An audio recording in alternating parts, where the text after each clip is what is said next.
الرحيم كان الناس أمة واحدة فبعث الله النبيين مبشرين ومنذرين وأنزل معهم الكتاب بالحق ليحكم بين الناس فيما اختلفوا فيه وما اختلف فيه إلا الذين أوتوه من بعد ما جاءتهم البينات بغيا بينهم فهدى الله الذين آمنوا لما اختلفوا فيه من الحق بإذنه والله يهدي من يشاء إلى صراط مستقيم أم حسبتم أن تدخلوا الجنة ولما يأتكم مثل الذين خلوا من قبلكم مستهم البأساء والضراء وزلزلوا حتى يقول الرسول والذين آمنوا معه متى نصر الله ألا إن نصر الله قريب صدق الله العظيم رب اشرح لي صدري ويسر لي أمري واحلل عقدة من لساني يفقهوا قولي رب زدني علما سبحانك لا علم لنا إلا ما علمتنا إنك أنت العليم الحكيم سورة بقرة دویمه سپارہ آیات نمبر 213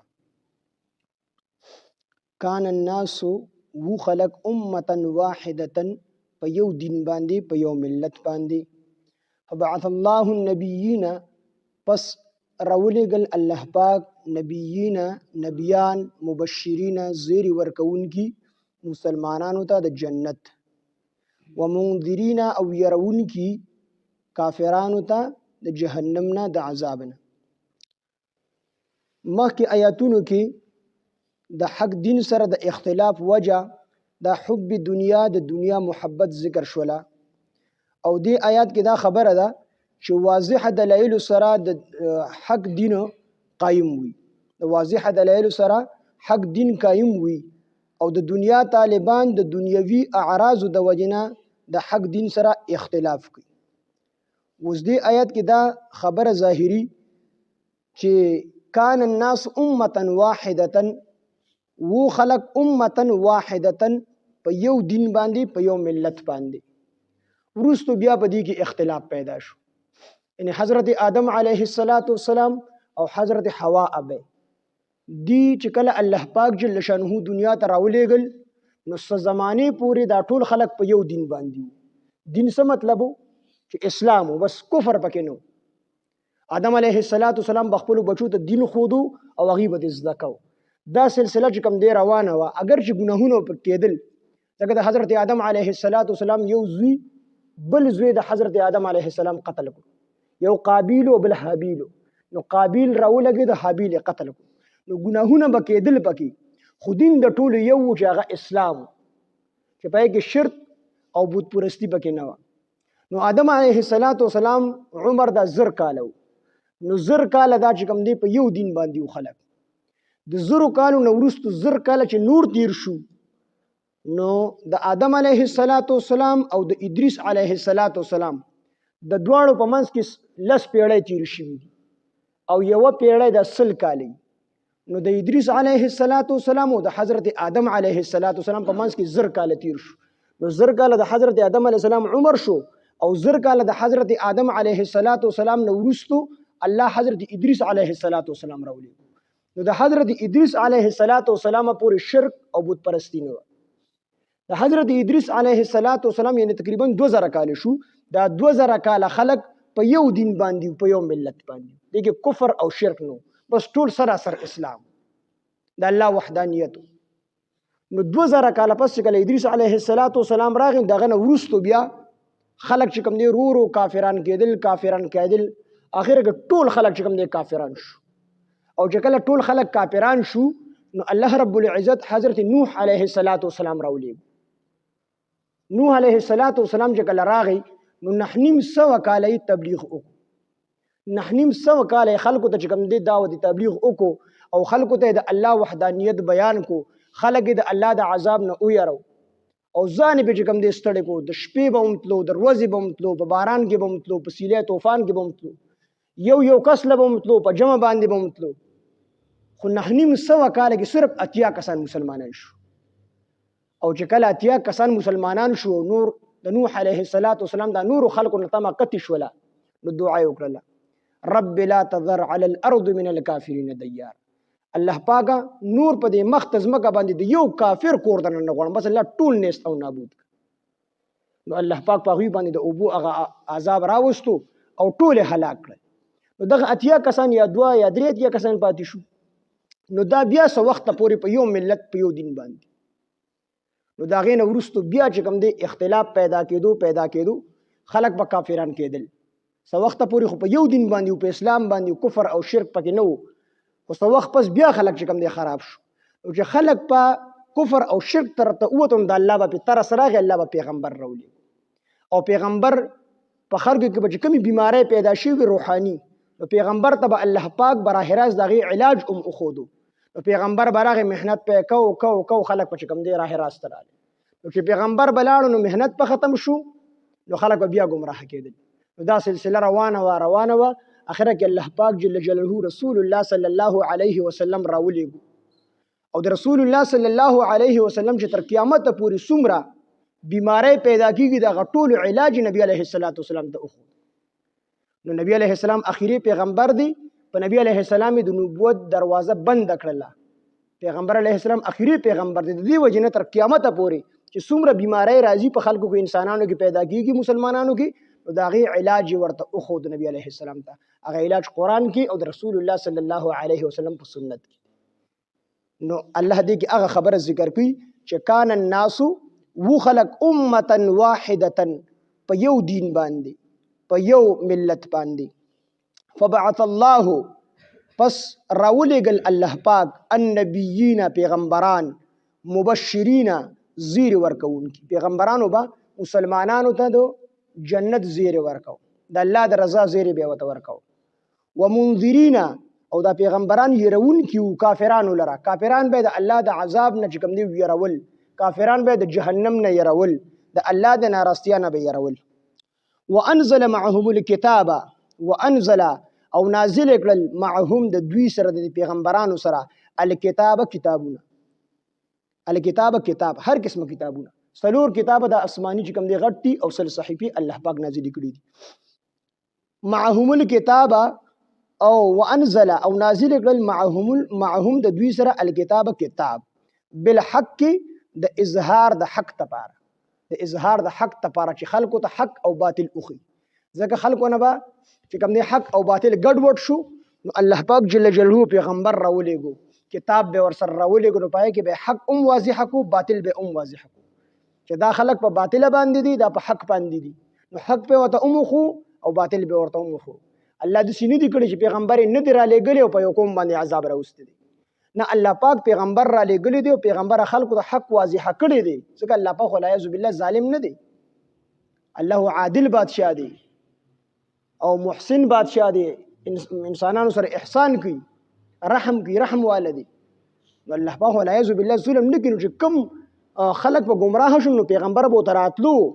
هغوی به ورته حق وښو، پیغمبر د هغې نه وروسته به بیا الله پاک عذابونه راوست چې او به یې نه منله. وانزل معهم الکتاب او نازل کړل د دوی سره کتاب بالحق د اظهار د حق لپاره، چې حق اظهار وشي، حق ظاهر شي. لیحکم بین الناس،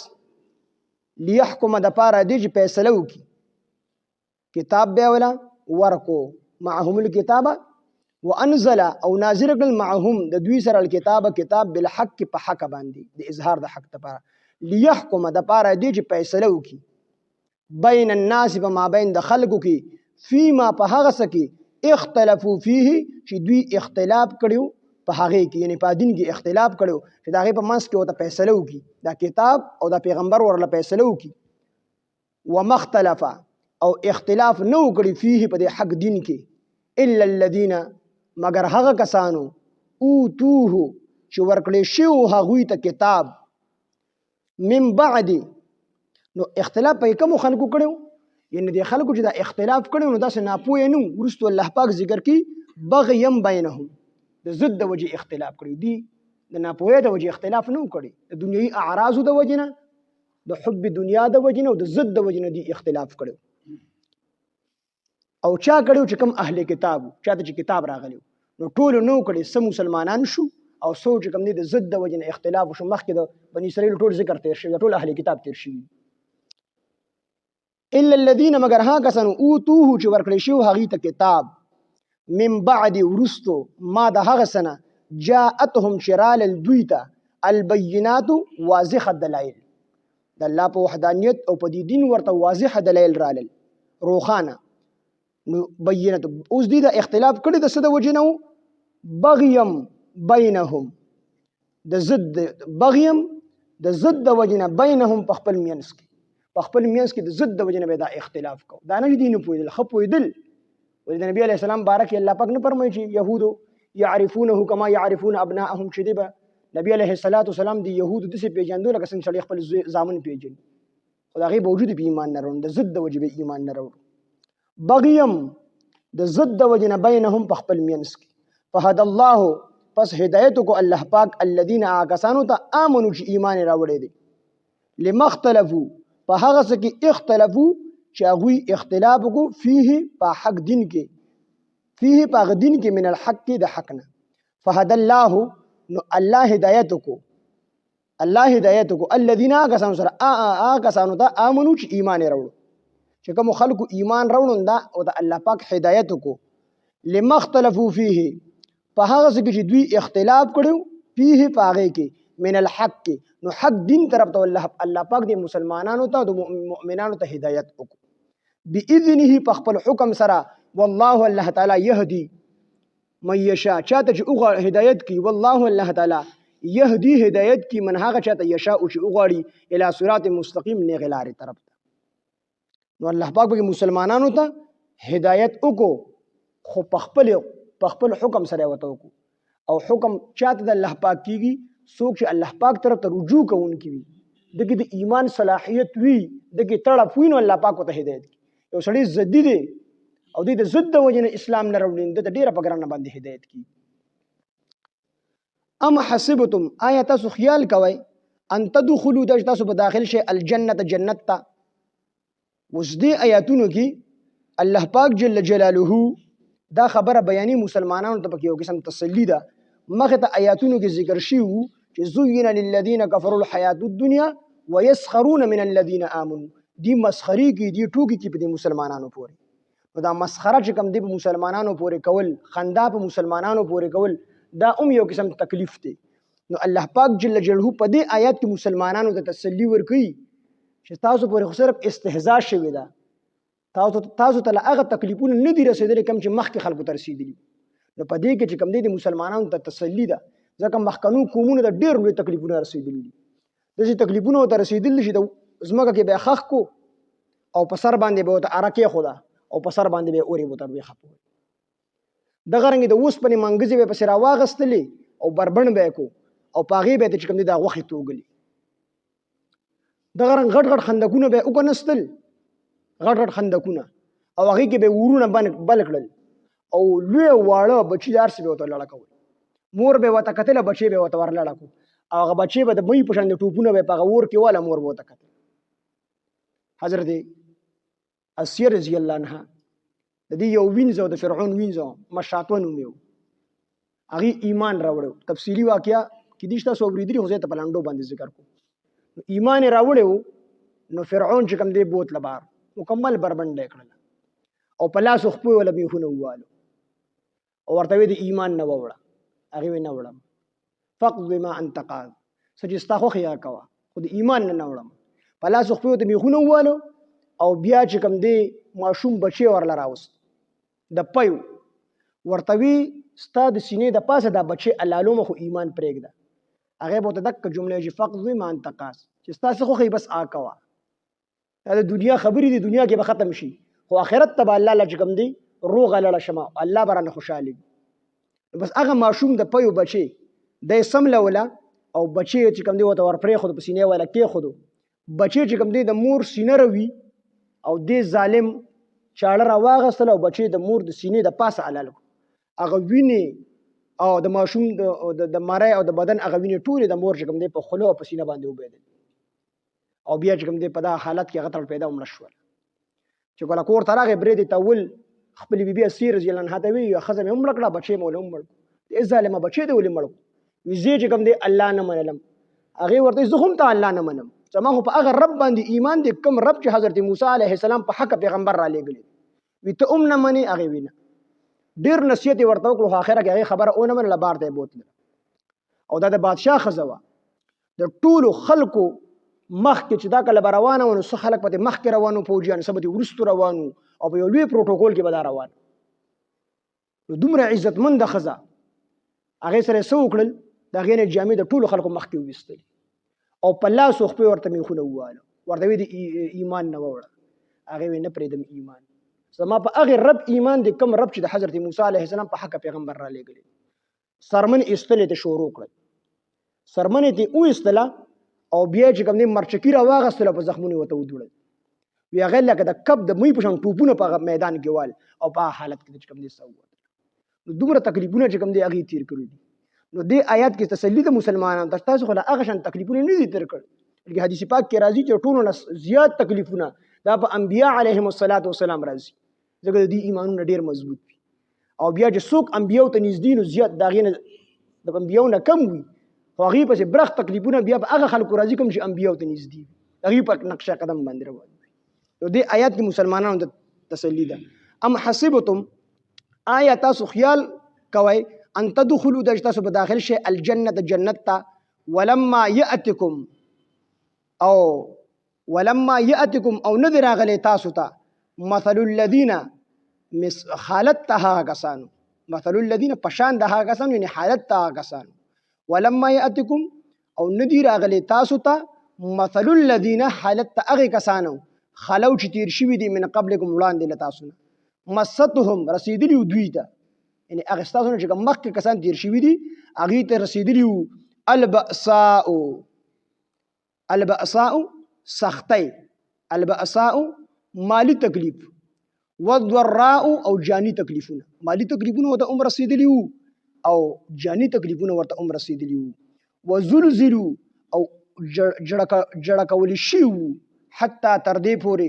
یقول الرسول چې وویل پیغمبر رسول والذین وها کسانو آمنو چې ایمان یې راوړل دي معه د پیغمبر سره متى نصر الله چې کله به وي مدد د الله الا خبردار ان نصر الله قریب بېشکه مدد د الله نږدې دی دومره تکلیفونه بوته یا خو د دې نه چې کوم دی دا مراد دی چې پیغمبر به د خپل امتیانو ته ووایي چې د تکلیفونه برداشت کوئ د الله مدد را روان دی نو دوی به چې په دې تکلیفونو کې ډېر تنګ شو که نه نو دوی به وایي متى نصر الله د الله هغه مدد به کله وي نو دا د ناامیدۍ د وجې نه وي بلکې دعا یې کوله چې الله دا مدد زر راولېږي تنګ شوي نو د الله نه باید دعا کوله د ناامیدۍ د وجې به نه وي نو یا خو دا معنی چې پیغمبر به ورته ووایي چې د الله مدد را روان دی تاسو صبر کوئ چې دوی په تکلیفونو کې ډېر تنګ شو دوی وایي متى نصر الله د الله هغه مدد به کله راځي مطلب چې د الله هغه مدد زر راشي نو ښه به وي نو پیغمبر به ورته وایي الا ان نصر الله قریب بېشکه د الله مدد چې کوم دی نږدې دی او یا دا معنی چې پیغمبر او امتیانو په جمع باندې وي چې متى نصر الله الله به ورسره د مدد وعده کړې وه نو چې دوی به ډېر تنګ شو د بشري تقاضې مطابق انسان کمزوری دی نو چې تکلیف به ډېر زیات شو په دوی باندې دوی وایي متى نصر الله د الله هغه مدد به کله وي مطلب یې دا و چې الله پاک هغه مدد راولېږه که نو سوال به یې کوو دعا به یې کوله دا نه چې نه امیده وو پیغمبر او د امتیانو کلک یقین به په دې خبر چې الله وعده کړی د راځي به خو دعا به یې کوله چې الله پاک دا مدد زر راولېږه نو دعا نه د پیغمبرۍ د شان منافي ده او نه د توکل منافي ده د پیغمبر د شان سره خو ښایي ډېرې دعاګانې وکړي دغه رنګې د نیکانو د شان سره خو دا خبره ښایي چې هغوی ډېرې دعاګانې وکړي په دعا باندې الله خوشحالېږي نو چې دا دوی به ډېر تنګ شو نو دوی به وي متى نصر الله کله به وي مدد د الله الا نو پیغمبر به ورته وفرمیل خپلو امتیانو ته یا پیغمبر او امتیانو به په جمع باندې دا ووایي چې متى نصر الله کله به وي مدد د الله یعنی یا الله پاکه هغه مدد زر راولېږه نو الله به ورته وفرمیل الا ان نصر الله قریب الا خبردار ان بېشکه نصر الله مدد د الله قریب نږدې دی او یا به چې کوم دی پیغمبر ورسره وعده کړې وه نو د امتیان به چې ډېر تنګ شو تکلیفونو کې ډېر تکلیفونه به د خلکو ور ورسولو نو دیم امتیانو به پیغمبر نه سوال وکړي چې متى نصر الله د الله هغه مدد به کله وي نو پیغمبر بوله جواب ورکو الا ان نصر الله قریب، بشک مدد د الله غنیز دی. نو ډیر تکلیفونه پیغمبر نو د دې آیاتونو نه دا معلومیږي چې یو سړی به خامخا تکلیف تیری، یعنی بغیر د تکلیف نه بغیر د مشقت نه جنت ته نشي داخلي. او د نورو قرآن د آیاتونو نه او د احادیثو نه دا خبره ثابته ده چې الله به ګناهګاران په خپل رحم سره وبخي او جنت ته به بوزي. نو د دې نه د مشقت درجې دي، دا هم د مشقت او د تکلیف یو درجه ده چې انسان د نفس او د شیطان چې کوم دی مقابله وکړي. اوس دلته کې چې موږ ناست یو نو شیطان به وایي چې زه کور کې خوب وکړم، خو موږ خپل دغه شیطان مقابله هم کړې ده، نفس مقابله هم کړې. دغه رنګې سار په یخنه کې چې کوم دی سړی را روان وي جومات ته، نو شیطان خو یې بړستن خوږه دی کې خپې ورته که وده شه، خو موږ وایي نه شیطان خبره ونه منو، د نفس خبره ونه منو، د الله خبره ومنو راشو جومات. نو دا مشقت دی. موږ ټول څه ناسه مشقت تیر کړی دی. نو د نورو آیاتونو چې الله په خپل رحم بوزي، خو څه ناسه مشقت خو به تیری کنه. په هر مسلمان څه ناسه مشقت تیری، د نفس او د شیطان مقابله هم کوي. دغه رنګ ډیر دینی کارونه دي چې پای کې جانی مشقت دی، مالی پکې مشقت دی. نو خامخ هر یو انسان څه ناسه مشقت برداشت کړي. نو ان شاء الله الله موږ ټول په خپل رحم سره جنت ته داخلي او د الله نه چې کوم دی د رحم سوال. نو فرمای کان الناس امه و خلق امه واحده، کان الناس و خلق امه واحده په یو دین باندې،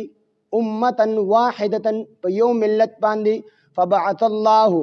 پس راولېږل الله پاک النبیین نبیان، مبشرین زیر ورکونکي مسلمانانو ته د جنت، ومنذرین او يرونکي کافرانو لرا د جهنم نه. وانزل او نازل کړل معهم د دوی سره، یعنی د پیغمبرانو سره د انبیاء کرامو سره، الکتاب کتاب، بالحق په حق سره، یعنی د اظهار د حق لپاره، لیحکم څه دپاره، لیحکم دپاره دی چې فیصله وکړي، بین الناس په ما بین د خلکو کې، فیما په هغه څه کې اختلافو چې دوی اختلاف کړی وو، فیه په دې کې یعنی په دین کې، په دین کې اختلاف کړی وو. ومختلف او اختلاف نو کړي فیه په دې حق دین کې، الا الذین مگر ها کسانو اوتوه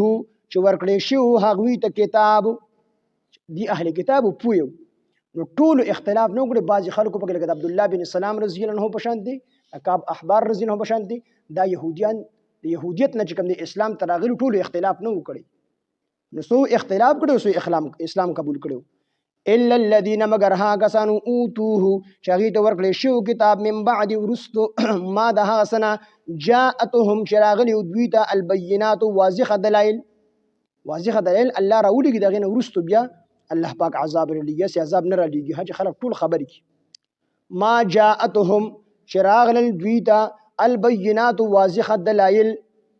بغیم د ضد د وجنه، بینهم په ما بین خپل کې، یعنی دی دا اختلاف چې کوو نو د ضد د وجې نه کوو. فهد الله پس هدایت کو الله پاک الذین ها کسانو ته آمنو چې ایمان قبول کړو، لما اختلفوا په هغه څه کې چې دوی هغوی اختلاف کړي فیه په دې کې، من الحق د حق نه،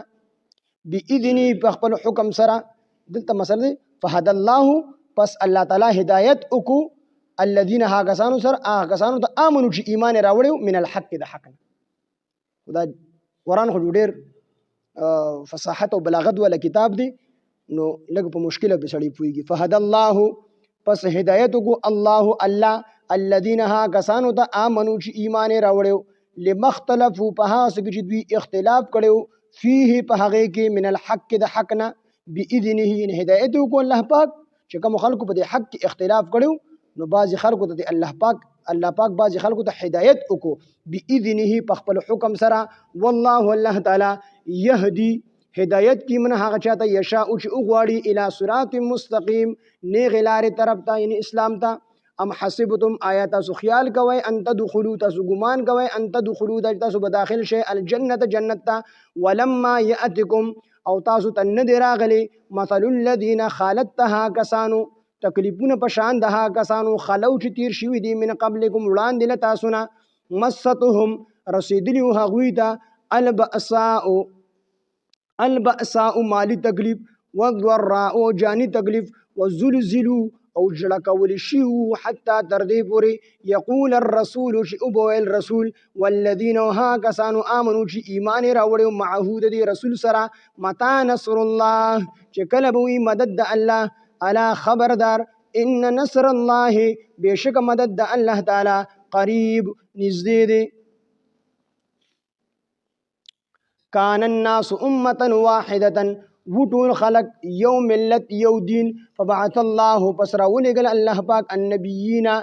انبیاء علیهم الصلاة والسلام مبشرین زیر ورکونکي مسلمانانو د جنت ومنذرین او يرونکي کافرانو لرا د جهنم نه وانزل او نازل کړل معهم د دوی سره الکتاب کتاب بالحق په حق سره ان د اظهار د حق لپاره ليحكم د پاره دی چې فیصله وکي بین الناس په ما بین د خلکو کې فيما پهاس کې اختلافو چې دوی اختلاف کړي فيه په هغه کې